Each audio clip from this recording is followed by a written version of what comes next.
I'm Tabby. And I'm Caitlin, and in this installment of Poetry Corner, we are discussing select works by George Watsky, aka Watsky. That's his musician name that he goes by. But back in my day, when he was a slam poetry motherfucker on YouTube, he went by his full name. We had Here, the beautiful privilege of freshman year getting to watch. I don't even remember what the poem was, I but don't either. There were probably some that were like really popular back in, because that would have been like what, 2011. So whatever was his most hyped stuff back then, I feel like that's when he really started gaining popularity for his spoken word. it was like a fucking sensation. I'll tell you that much. Like, Between him and Buddy Wakefield, I phew, was I was gagged. poetry was huge at that time. Spoken word, like, my God. Bring it back. But we do want to kind of talk a little bit about him. We used his Wikipedia page to like pull a lot of this information. So if you're interested, you can find more about him Go there. to wikipedia.com. Have you heard of it? We love Wikipedia. He is from San Francisco, California, and he started slam poetry at age 15, which doesn't surprise me because he just seems like one of those people that's been a little genius since he was a child, you know? I would be too embarrassed to do slam poetry.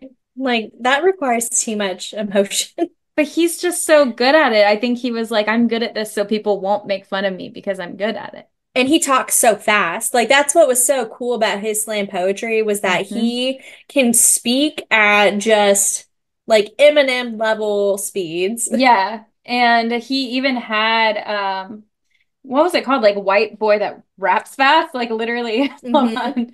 It is called pale kid raps fast. Sorry, he pale, not white.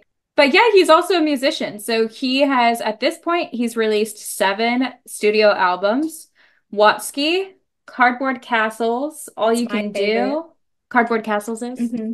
Okay. I I love that haven't album. actually listened to it. He's got really good music. I should listen to all of this because I do Yeah. like him.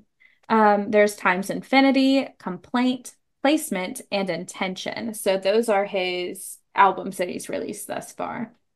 Also, he's published a book in 2016 called How to Ruin Everything, which is a collection of essays. So I was like, okay, fucking Alexander Hamilton. Mr. President.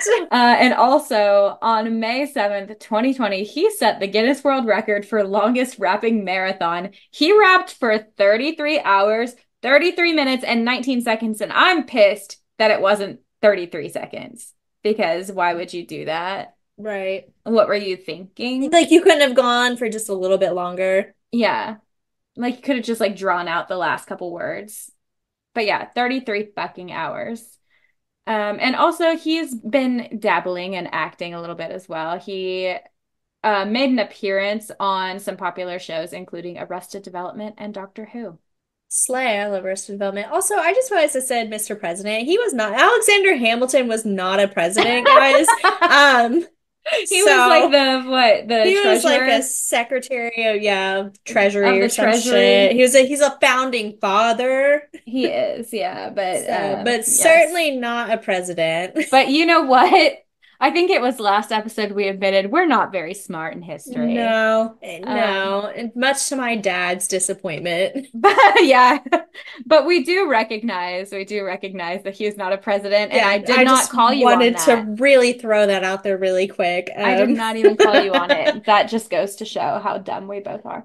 Only about that. In other things, we are very Yeah, bright. we're very intelligent young women. Yes. And I do want to preface this by saying we cannot perform these to the level that George Watsky himself can. Obviously, he's very talented. But I highly recommend that you listen to him like perform his own work because if you I'm gonna haven't, read these as written. but not as intended, Yeah, zero inflection or intonation going into this. I'm actually going to read this the most monotone way possible. That's correct. That being said, I am going to start by reading Drunk Text Message to God. I'm not trying to brag or anything, but I'm going to tell you about my night last night. Had a couple beers, you know. Yeah, got a little tipsy. Got a little existential crisisy. Last night I drunk text mess. Oh my God. George, we're so sorry. Judge! Last night I drunk text messaged God. I just wanted to tell him I'd been thinking about him a lot. And to tell him I'm stalking a church. I meant to write starting a church. No one spells drunk text right anyway.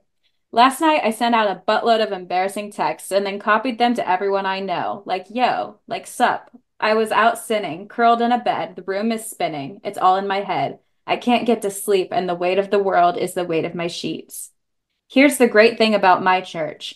You can keep your religion because my church is for those of us who grew up wishing we believed in an afterlife, and for those of us who were so close to God we could practically lean over and make out with her. My church is sick of bloody crusades to the march of drum corps. I'll start a church that gets pissed off and starts thumb wars. Maybe a church that gets Mondays off for religious reasons. A church that throws phone parties and elevators to learn about praise. The roof is on fire.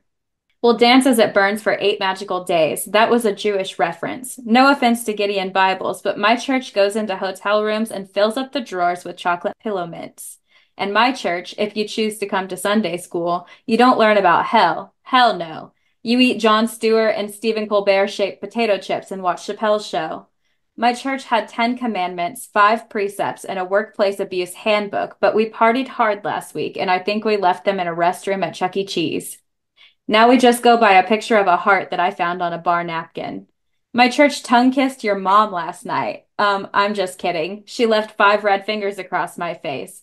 We hung out with the creator. I think she loves you. She's beautiful. She's got daughter tattooed on her left bicep, son on her right. My church is at the center of the planet and has the most amazing stained glass windows.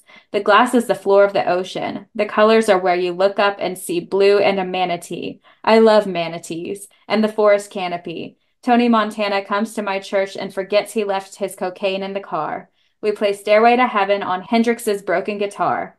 My church gets fucked up on communion wine, asks lampposts to be our Valentine. My church bar hops together. And my church, if you don't blow yourself to smithereens, you get 17 virgins in a room to yourself, or you go and play Star Fox together.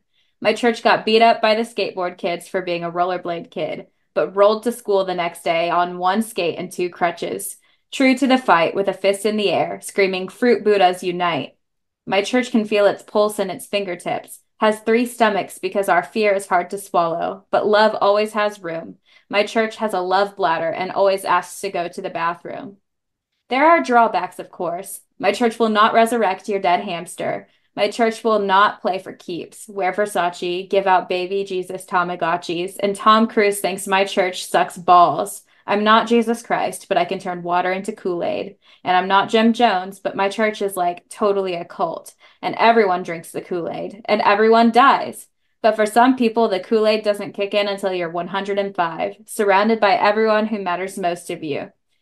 Yes, some of us go early, but at my church, you have to think about that possibility because my church makes you scared. I'm talking like waves of fear. Like you're lying awake at night and you pull the blankets up to your neck and your covers are like a tsunami of fear. And you start hyperventilating, thinking about how you're getting older way faster than your dreams are getting accomplished, about how skinny your arms are, about how fat your tummy is, about how much it's going to suck to eventually lose the power to think about all the badass stuff we do at our church. Don't fall asleep yet. Contrary to the popular belief, that's not where dreams get accomplished. The body of Christ is your body. The body of Buddha be your body. Your body be usable. Your body be suitable. Your body beautiful. You don't need anything different. Keep your broken cell phones. Don't delete your text messages. You might read those stupid-ass, badly spelled rants over on a Sunday morning with a pounding headache and have a religious experience.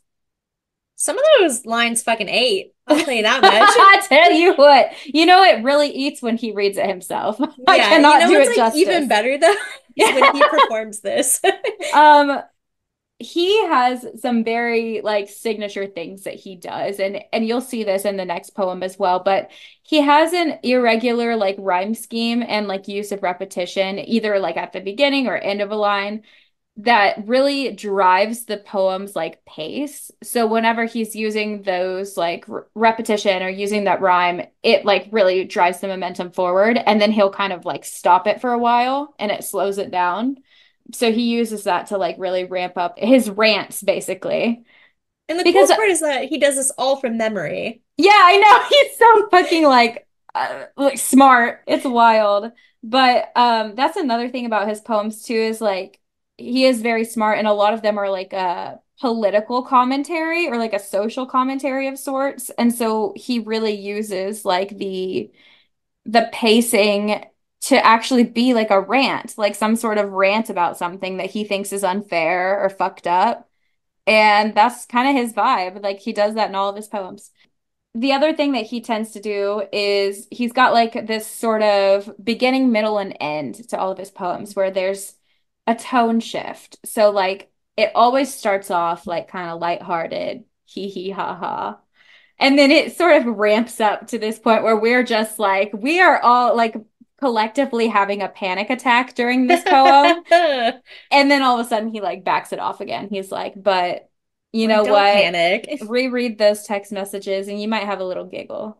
And I'm like, Like, okay, cool. I just had an existential yeah, crisis. I'm still stuck. I'm still stuck in the blanket of fear that you told me about. Sorry, I got wrapped up in that. Sorry, I am tangled in that. And I will never get out. Yeah, he is just a little genius. He kind of reminds me of Bo Burnham. Like Yeah, a little bit. where it's like hee hee ha ha, really serious thing. Also, But giggle. but anyway, and It's all that's just the for world, isn't it? all for gigs. Yeah. Yeah, no, he does remind me a lot of Bo Burnham. Yeah. This next one is called Letter to My 16-Year-Old Self. Sup, bitch? Nah, I'm just messing with you. What I meant to say was never give up. Always be yourself.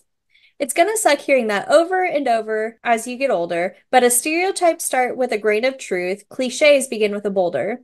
And no matter what, you're an animal, a born natural, so you don't need some motivational speaker asshole feeding you the reheated inspirational corn casserole, you magical bastard. Get it through your brain, inject it into your vein, get infected with the strain. The strange idea, you're a reflection of the greats who came before. More than science, our bodies are history's oldest appliance. We're piggyback riding the shoulders of giants, which is how we survive when the ceilings keep getting higher and the light bulbs keep burning out. We learn by word of mouth. And when your time has passed, don't drag each other down, because being a crab in a bucket is mad lonely. Be the crab escaping from crab prison, who creates a crab rope out of the window made only of crab homies, because we're in this together. Future years just past you with new molecules. We shoot the old ones out follicles. And hair is dead cells, so our faults get shed well, meaning our parts that are hard to adore get mopped up on the barbershop floor. In other words, although you don't often remember people's names or are at the center of attention at all the wrong times and spend roughly 6 hours a night on your side watching Boy Meets World reruns, you're capable of outgrowing that bullshit. I'm aware there is doubt. I don't believe in hell, but I believe in my parents' couch. You're gonna get depressed sometimes. You're gonna have weeks where you don't feel like eating, when gravity is working overtime like it's afraid of getting laid off. And you can barely lift your fork to your mouth, and you're going to have a choice. Do you want to see this world as ugly or beautiful? Want to know what I think? Well, go fuck yourself. This is my poem. And I think the universe is great. It's like God just chucked a bunch of candy into space, and Earth is a jawbreaker. So it doesn't matter if you got the biggest mouth. You can't just chew the world up and spit it out. You got to savor it. From the grandest to the blandest nook and cranny, every crooked alley, every mountain, brook, and valley, from Candyland to Cali, that's been stamped by Rand McNally, ordinary is outstanding. So don't be impressed by mere miracles. And FYI, looking like a crusty hippie doesn't make you spiritual. You're going to have to climb through a thorny mess of contradictions, underground rivers, and sometimes what you love the most will cause your biggest problem. Because you know what's awesome? World peace. And you know what else is awesome? Catapults. And that's just the goddamn truth. The world is so confusing, but you're going to be fine. You're going to be fine. I love that one. Some of the words he puts together, I'm like, I feel like I'm having a stroke. And he says them so fast too.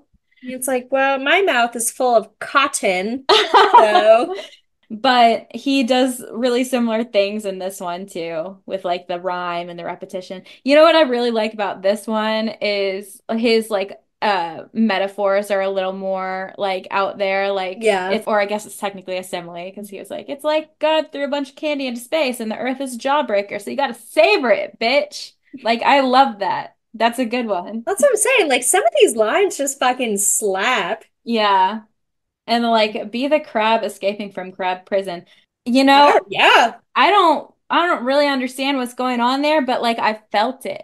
That was like very Buddy Wakefield-esque. He's like, Hmm. sometimes you gotta hurl crow birds at At mockingbirds. mocking bars, yeah, you got to be a little nonsensical sometimes to really get people's attention. I Get like them to it. listen up. I love George Watsky. Yeah, He's so your fun. homework, everyone, is to now go listen to him perform both of these instead of listening to us. Yeah, forget we did that. Wipe it from your memory. But no, we just wanted to honor this man. He's a very talented poet, and I think that we really should feature more musicians on Poetry Corner. We're Yeah, gonna I start doing agree. that. We're gonna Scout's start honor. singing for you all. I'm gonna sing each and every line of these works of art. Imagine we would get like reported Oh for my like God, harassment. harassment. But anyway, so much for joining us. Join us next week as we share our interview with May Corland, author of Five Broken Blades, which comes out on May 7th. So when you're listening to this, I believe it'll be like tomorrow that the book comes out. Ah, So how so exciting! crazy, so amazing. So read Uh, it. It's really good and it's really we exciting. loved it so much. And then the week after that, we will be checking in on our reading goals since we are about halfway through 2024. We're going to see how far behind we maybe are. I think I'll be caught up by then, I'm hoping. I think so too, because We I are mean, burning through some novellas. if you all are, yeah, following along with our episodes on a weekly basis, then you know we read Thin Ice by Cassia Mint and discovered there were six novellas in that series. So that's kind of It's helping really my reading goals a little bit. boosted those numbers. I've gotten through three of them at this point. So Same. far, Thin Ice is the best. I hope that I hope it at gets least one better of the others is because good. I thought Coldwood was okay. You know what one I'm excited for? I'm excited for The Gift, which is the sixth one. I think that plot sounds the most interesting to me. I am on Yeah. Coldwood. Yes, I'm reading Neither that of one. us liked Winter Ward. We did not like that Winter one. Ward was Predatory. predatory. It should be illegal. Yeah, yeah. If you know someone when you're an adult and they're a child, then that's no. Then you There shouldn't, should never be a romantic relationship ever. yeah, be in like an intimate relationship. Didn't That's like my that one. opinion. So go ahead, check out what your reading goals are. Make sure you're all updated, that you've logged everything you've read so you can kind of see where you're at with your halfway point in the year. We will talk to you next time. And as always, Let's get lit.